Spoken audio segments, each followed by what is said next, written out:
क्या अमेरिका, क्या जर्मनी, क्या चाइना, क्या जापान, हर जगह पे सिख सम्मान क्यों पाते हैं?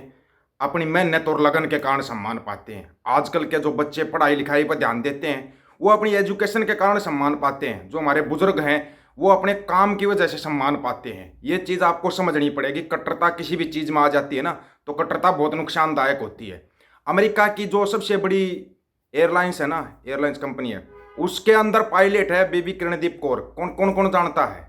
कितने लोग जानते हैं उसको? नहीं जानते। आप देखिए। ਹੱਥ ਵਿੱਚ ਕੜਾ ਸਿਰ ਤੇ ਦਸਤਾਰ। ਜੀ ਹਾਂ, ਇਹ ਹੈ ਬੀਬੀ ਅਰਪਿੰਦਰ ਕੌਰ, अरपिंदर ਜਿਨ੍ਹਾਂ कौर। ਨੇ ਕਰ ਦਿੱਤਾ ਕਮਾਲ। ਬਿਲਕੁਲ, ਇਹ ਬੀਬੀ ਅਰਪਿੰਦਰ ਕੌਰ ਹੁਣ ਦੁਨੀਆ ਦੀ ਸਭ ਤੋਂ ਵੱਡੀ 에ਅਰਲਾਈਨ ਕੰਪਨੀ ਯਾਨੀ ਕਿ ਅਮਰੀਕਨ 에ਅਰਲਾਈਨਸ ਦੇ ਵਿੱਚ ਜਹਾਜ਼ ਦੀ ਖੱਬੀ ਸੀਟ ਤੇ ਬਿਰਾਜਮਾਨ ਹੋ ਗਏ ਨੇ। ਯਾਨੀ ਕਿ ਬੀਬੀ ਅਰਪਿੰਦਰ ਕੌਰ ਨੇ ਜਹਾਜ਼ ਦੀ ਖੱਬੀ ਸੀਟ ਸੰਭਾਲ ਲਈ ਹੈ ਅਤੇ ਦੁਨੀਆ ਭਰ ਦੇ ਵਿੱਚ ਜੀ ਹਾਂ, ਇਹ ਹੈ ਦਸਤਾਰ। जी हाँ, ये है बीबी अरपिंदर कौर, जिन्हों ने कर अमेरिका की दिता एयरलाइंस कमाल। के अंदर पायलट। बिल्कुल, ये बीबी अरपिंदर कौर अमेरिका की एयरलाइंस के अंदर पायलट। और अपने यहाँ पे तो एक सैनिक शहीद हो जाता है, उसको शहीद का दर्जा दिलाने के लिए चिल्लाना पड़ता है। उसको शहीद का दर्जा दिलवाने के लिए पूरी वो करनी पड़ती है सोशल मीडिया के ऊपर, मीडिया के ऊपर। गोदी मीडिया तो नहीं दिखाएगा। अगर आप सोच रहे हो कि गोदी मीडिया दिखाएगा, वो तो आप लोग देखो भूल जाओ, वो नहीं दिखाएगा आपको कभी भी। इस चीज़ के बारे में आप छोड़ ही देना। इससे भी बड़ा कमाल जर्मनी के अंदर हुआ है। आपको पता है जर्मनी के अंदर बड़ी बड़ी साइटें चलाई जा रही हैं, जहां पर आपको खालसा के बारे में बताया जाता है। जिस खालसा राज की हम बात करते हैं, उस खालसा के बारे में बताया जाता है। खालसा कहते किसे हैं और खालसा क्या है, इसके बारे में जर्मनी के अंदर बड़ी बड़ी वेबसाइटें चल रही हैं। कभी खोल के देखना, आपको पता लगेगा खालसा कहाँ से कहाँ पहुँच चुका है। अंग्रेज बताते हैं और हमारे वालों को पता नहीं कि खालसा चीज़ क्या है। खालसा के बारे में अंग्रेज बता रहे हैं, हमारे लोगों को पता ही नहीं। और जर्मनी के अंदर जो कमाल होया है, उसका तो मैं ये कह रहा हूँ कि प्राउड करो। हर एक सिख को प्राउड होना चाहिए और हर एक सिख को इसके बारे में जानना चाहिए जो जर्मनी के अंदर होया है। इसको कहते हैं कालपुरख की कला। कब होया था द्वितीय विश्व युद्ध, उसके कारण और आज तक सम्मान मिल रहा है सिखों को, आज तक सम्मान। बहुत घूमया इटली के शहर च। मैं तो मेरी घर वाली तो मेरा एक दोस्त है, मतलब घरों ਅਸੀਂ ਚਾਰੇ ਇੱਕ ਛੋਟਾ ਜਿਹਾ ਕਸਬਾ ਸੀ, ਵੱਡਾ ਕਸਬਾ ਛੋਟਾ ਜਿਹਾ ਸ਼ਹਿਰ। ਉੱਥੇ ਸ਼ਾਮ ਨੂੰ ਇੱਕ ਹੋਟਲ 'ਚ ਠਹਿਰੇ ਤੇ ਸ਼ਾਮ ਨੂੰ ਖਾਣਾ ਖਾਣ ਵਾਸਤੇ ਅਸੀਂ ਪਿੰਡ 'ਚ ਜਿਹੜਾ ਕਸਬੇ ਦਾ ਸੀ ਨਾ ਸਪੈਸ਼ਲ ਸਕੁਅਰ, ਉੱਥੇ ਚੱਲ ਗਏ ਤਾਂ ਇੱਕ ਬੁੱਢਾ ਆਦਮੀ ਦੌੜਾ ਹੀ ਆਇਆ ਸਾਡੀਆਂ ਦਸਤਾਰਾਂ ਦੇਖ ਕੇ। Seat seat seat. ਉਹ ਸਾਨੂੰ ਬਾਹੋਂ ਪਕੜ ਕੇ, ਜਿਹੜਾ ਉੱਥੇ ਸਕੁਅਰ ਦੇ ਵਿੱਚ ਕੌਫੀ ਸ਼ਾਪ ਤੇ ਵਾਈਨ ਸ਼ਾਪ ਤੇ ਪੀਜ਼ਾ ਸ਼ਾਪ ਸੀ ਨਾ, ਆਲ ਇਨ ਵਨ, ਉੱਥੇ ਬਿਠਾ ਕੇ ਉਹਦੇ ਮਾਲਕ ਨੂੰ ਕੁਝ ਦੱਸ ਗਿਆ। ਸਾਨੂੰ ਨਹੀਂ ਪਤਾ ਉਹਨੇ ਕੀ ਦੱਸਿਆ।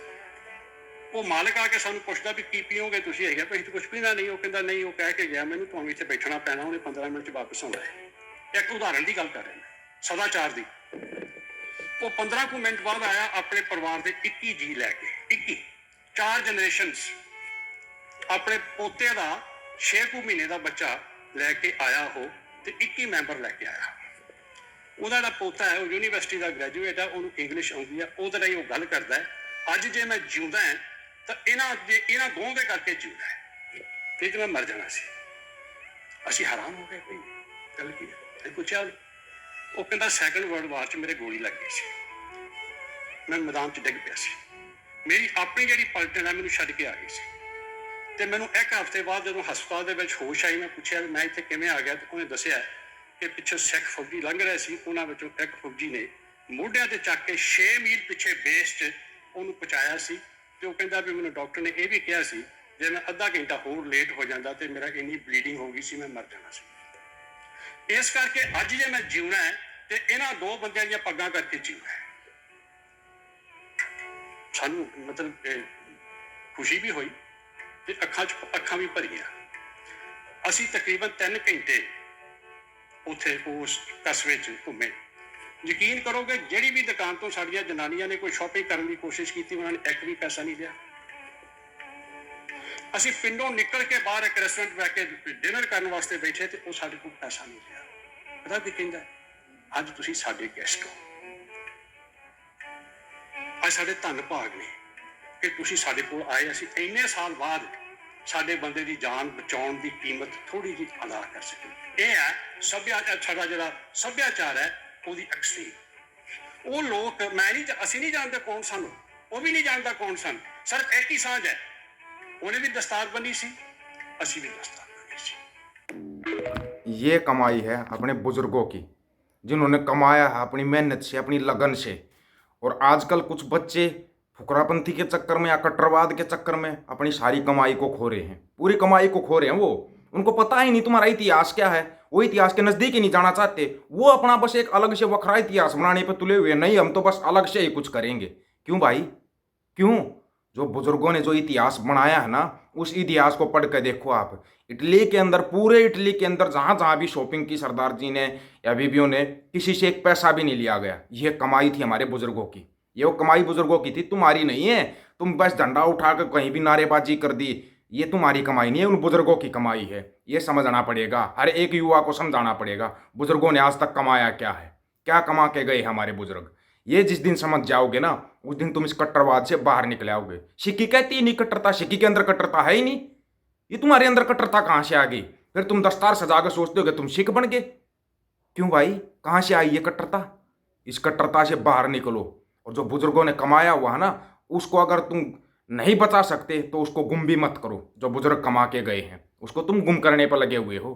उस खालसा राज के बारे में सोचो, जिसके ऊपर बीबीसी के ऊपर पूरी डॉक्यूमेंट्री बनाई जाती है, महाराजा रणजीत सिंह का खालसा राज, उसकी डॉक्यूमेंट्री बनाई जाती है। तुम्हारी डॉक्यूमेंट्री नहीं बनाई जाती भाई। कहीं सोच रहे कि तुम्हारी कोई डॉक्यूमेंट्री बन रही है?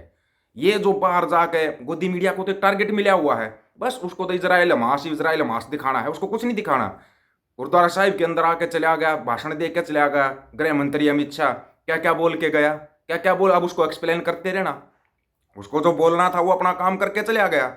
अब क्यों नहीं गोदी मीडिया ने वो दिखाया? निशान साहिब था ना सिर के ऊपर, निशान साहिब सिर के ऊपर था जब भाषण दे रहे थे गृह मंत्री साहब, तो निशान साहिब सिर पे था ना। अब क्यों नहीं गोदी मीडिया ने इसको किसी दूसरे उसका झंडा बताया? क्यों नहीं बताया? पता लगा कुछ? एक देश अनेक कानून, एक कानून नहीं अनेक कानून। वही अगर निशान साहिब किसी सिख के सिर के ऊपर सजता है तो अलग ही उसका झंडा बन जाता है। निशान साहिब जब गृह मंत्री या प्रधानमंत्री अपने सिर पर लगाते हैं तो वो निशान साहिब होता है। सोचना कभी, ये जो ग्रंथों के अंदर भी, वाणियों के अंदर भी लिखा जा लिया ना, मोदी की तारीफ लिखी जा चुकी है वाणियों के अंदर। पता है किसी को? सर्च करके देखना, तुम्हारी वाणियाँ ही चेंज हो चुकी हैं, तुम्हारे को पता ही नहीं है। तो अपनी कट्टरता का झंडा उठा के घूमते रहो, मेरा नेता, मेरा ये, बस मैं ये करूँगा, मैं वो करूँगा। कुछ भी नहीं कर पाओगे तुम। और धीरे धीरे तुम्हारा इतिहास गायब होता जा रहा है, धीरे धीरे इतिहास गायब होता जा रहा है। तुम इतिहास से गायब होते जा रहे हो और तुम सोच रहे हो कि तुम पता नहीं भाई क्या कर दोगे। कुछ भी नहीं कर पाओगे। अभी बता दिया, इस कट्टरता से बाहर निकलो। और जो खालसा सजाया था, जो दसवें पिता गुरु गोविंद सिंह महाराज ने खालसा सजाया था, वो खालसा बनो, साबित सूरत खालसा बनो। किसी नेता के चमचागिरी में कभी खालसा नहीं बन पाओगे। 4 दिन खालसा की बात करके 5वें दिन किसी पार्टी का झंडा उठा लिया, चलो सभी खालसा उसके पीछे पीछे। क्यों? क्या इटली, क्या अमेरिका, हर जगह पे अपना नाम कमाया है, अपनी मेहनत से कमाया। ये अपने बच्चों को आपको बताना पड़ेगा। यहाँ जमीन घर बार बेच के माँ बाप बच्चे को विदेश भेज रहे हैं, बच्चा वहाँ पे जाकर पता नहीं कौन सी कट्टरता का झंडा उठा रहा है। क्या हरियाणा का ले लो, पंजाब का ले लो, उत्तर प्रदेश का, राजस्थान का, वहाँ जाके कट्टरता का झंडा उठा रहे हैं। इन चीज़ों से बाहर निकाल लो अपने बच्चों को, तब जाकर एक साबित सूरत खालसा बनेगा। सभी साथियों को राम राम, नमस्कार, आदाब, सत श्री अकाल। वीडियो को ज़्यादा से ज़्यादा शेयर, चैनल को सब्सक्राइब और बेल आइकन को जरूर दबाना दोस्तों। ऑफिशियल दीपक फौजी यूट्यूब चैनल, बात हक और सच की करेंगे, हक सच की बात हम करेंगे। वीडियो को ज़्यादा से ज़्यादा शेयर करने की जिम्मेवारी आप लोगों की है। वाहिगुरु जी का खालसा, वाहिगुरु जी की फतेह।